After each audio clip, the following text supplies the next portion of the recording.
1 BHK, एक 2 BHK। एक में मैं रहूंगी और एक में जिम करूंगी। ओके जानो? भर दही सोनावा के सेट चाहिए, पटना में दूध वो फलहट चाहिए।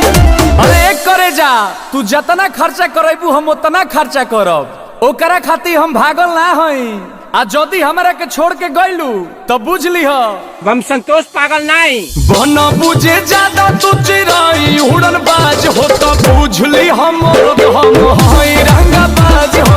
बुझ ली हम हई रंगा बाज हो। तू जानत हुआ कि हम ग्रेड ए पढ़ नहीं।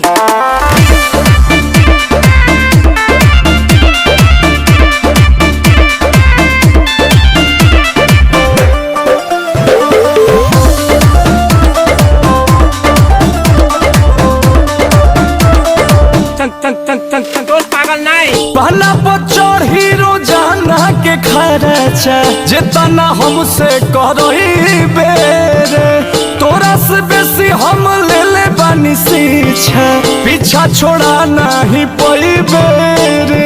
अच्छा के प्यार में हिसाब ना करा, माहौल खराब ना करा, बुझलो? अरे एक करे जा, जितना तोहरा से रात में बात कइले बानी न उतना केहू औरी खाती जागल ना है। लेकिन जदी तू हमार दिल तुरलू तो बुझ लीह हम संतोष पागल नहीं।